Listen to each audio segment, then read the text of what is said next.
संगठन के लिए नेतृत्व जो है, संस्थात्मक नेतृत्व क्या जरूरी होता है और उसकी क्या संकल्पना होती है। मैं बोरकर साहब से इस बारे में जानना चाहूंगा कि ये जो इंस्टीट्यूशनल लीडरशिप है सर, जिसको इंस्टीट्यूशनलाइजेशन कहा जा रहा है या इंस्टीट्यूशनल लीडरशिप कहा जा रहा है, कोई सिंडिकेट लीडरशिप बोल रहे हैं, जो भी है, लेकिन ये जो संस्थात्मक हिंदी में हम इसको शब्द प्रयोग इस्तेमाल कर रहे हैं, इसके बारे में हम आपसे जानना चाहेंगे कि ये क्या है और एक मिशनरी संगठन के लिए इसकी क्या आवश्यकता होती है। Thank you.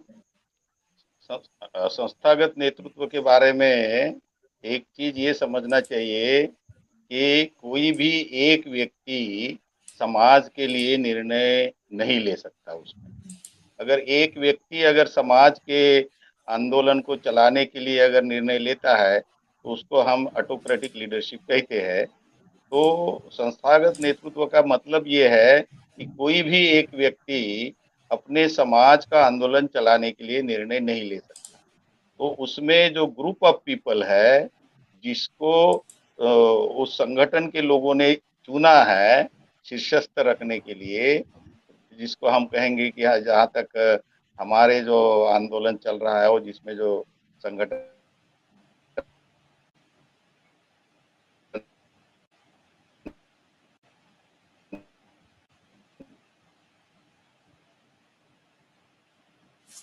जी बनाए हुए है, तो उसकी जो शीर्षस्थ बॉडी बॉडी होती है वो बॉडी निर्णय लेगी। मतलब उसमें डिसीजन मेकिंग की जो प्रक्रिया है उसमें जो लोग है वो सभी पार्टिसिपेट करेंगे। हमें अपने ऑब्जेक्टिव को हासिल करने के लिए हमें कैसे अपने निर्णय बनाने चाहिए। तो उसमें कोई एक व्यक्ति अपनी राय रख सकता है लेकिन वो फुल प्रूफ नहीं हो सकती।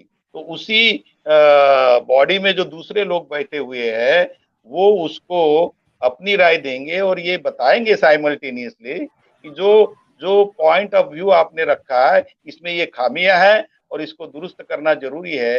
और दुरुस्त इस ढंग से किया जा सकता है, या तो एक तरीका ये है, या इंडिपेंडेंटली वो अपना प्रपोजल दे सकते हैं कि द बेहतर तरीका ये हो, XYZ तरीका होगा जिससे हम एक सही निर्णय बनाएंगे अपने आंदोलन की ऑब्जेक्टिव को फुलफिल करने के लिए। तो ये तो एक बार संस्था बन गई, एक बार संस्था बन गई सभी लोगों की मिलके, कि फिर संस्था के अधीन ये सब लोग रहते हैं। संस्था बनाने तक तो वो सब मिलके निर्णय ले सकते हैं, संस्था बनाने के लिए वो इकट्ठा निर्णय ले सकते हैं, लेकिन एक बार संस्था अगर उन्होंने बना दी तो वो सभी लोग वो संस्था के अधीन रहेंगे। मतलब संस्था जैसा निर्णय लेगी वो उसके अनुसार वो उनको वैसे काम करना होगा। उसका जो क्रियान्वयन की प्रक्रिया के बारे में जो आपने लिखा है उसका सिंपली मतलब ये है कि उसका फंक्शनिंग कैसे होना चाहिए। तो इसको अगर सुचारू रूप से अगर संस्था को चलाना है तो उसके सेट रूल्स है। मतलब जो लोग भी जिन्होंने भी संस्था बनाई उन उन लोगों ने इसको इसकी ड्यूरेबिलिटी के लिए ये निरंतर अपने ऑब्जेक्टिव को हासिल करने तक और उसके बाद उसको मेंटेन करने के लिए जो काम करना होता है, तो ये बड़ी लॉन्ग टर्म प्लानिंग इसके लिए होती है। तो जब तक वो अपने सेट ऑफ रूल्स नहीं बनाएंगे कि वही प्रेसिडेंट है, उसके दूसरे ऑफिस बेयरर्स है, तो उनके काम का विभाजन बराबर होगा और वो लोग अपना अपना काम करें। तो अपना अपना काम क्या करे इसके बारे में भी सेट ऑफ रूल्स होना चाहिए कि प्रेसिडेंट ने क्या करना चाहिए, ऑर्गेनाइजिंग सेक्रेटरी का क्या रोल है, जनरल सेक्रेटरी का क्या रोल है। वो जो सेट ऑफ रूल्स आप जो बनाएंगे, जब आप सेट ऑफ रूल्स के अनुसार उसको चलाएंगे तो फिर वो संस्थागत नेतृत्व की क्रियान्वयन की प्रक्रिया शुरू होगी। फॉर एग्जाम्पल मैं इसको अच्छी ढंग से समझने के लिए, से फॉर एग्जाम्पल हमारे देश में एक पार्लियामेंट है। पार्लियामेंट अपने आप में एक इंस्टीट्यूट है। पार्लियामेंट एक इंस्टीट्यूट है और पार्लियामेंट की फंक्शनिंग कैसे होनी चाहिए ये ऑलरेडी डिसाइडेड है। पार्लियामेंट की मतलब वो पार्लियामेंट होंगी तो गवर्नमेंट कैसी कॉन्स्टिट्यूट होगी वो उसमें लिखा है, गवर्नमेंट क्या करना चाहिए, कानून कैसे बनेंगे, ये सब चीजें जो है वो लिखी हुई है। उसी ढंग से काम करना है, उससे बाहर जाके अगर वो करता है तो इसका मतलब पार्लियामेंट्री इंस्टीट्यूशंस को डैमेज करना है। तो आप ये समझिए कि हम लोग भी जब संस्थागत नेतृत्व की बात करते हैं और हमने सबने मिलकर एक संस्था बनाई है तो वो संस्था हमारे ऊपर है। और जो भी उसमें व्यक्ति काम कर रहा है या उसमें जो हेड कर रहे हैं उसकी संस्था को, वो संस्था को हेड करने वाला व्यक्ति भी संस्था के ऊपर नहीं है, वो संस्था के नीचे है। मतलब संस्था के जो सेट ऑफ रूल्स बने हुए हैं उस रूल के तहत उसको काम करना पड़ेगा। इसी को हम संस्थागत नेतृत्व कहेंगे और ये हमारी जरूरतें है। जैसे धम्मी साहब ने भी बताया कि इंडिविजुअल लीडरशिप की अपनी लिमिटेशंस है, उसकी अपनी लाइफ स्पैन की भी लिमिटेशंस है और वो कब बदल जाएगा।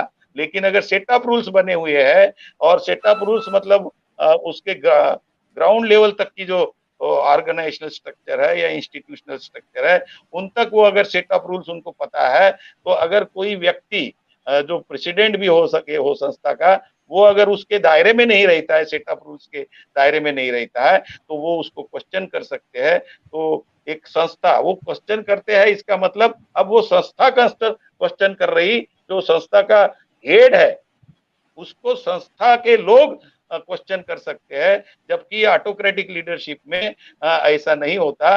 ऑटोक्रेटिक लीडरशिप में जो लीडर होता है वो जैसा चाहे वैसे उसके अधीन जो यंत्रणा है उससे वो काम करवाता है। तो ये फंडामेंटल डिफरेंस है ऑटोक्रेटिक लीडरशिप में और इंस्टीट्यूशनल लीडरशिप। जी, बहुत बहुत धन्यवाद सर, आपने एक डिफरेंसेस बताया। मैं हमारे साथ सुरेश द्रविड़ सर भी जुड़े हुए हैं, राष्ट्रीय संगठन सचिव है वामसित में। आपसे भी चर्चा करेंगे द्रविड़ सर, लेकिन उसके पहले उमेश चंद्र कोन जी से मैं जानना चाहूंगा कि अभी जो संस्थात्मक नेतृत्व की हम जो बातचीत कर रहे हैं, मुद्दा यहीं पर आता है कि बोर्ड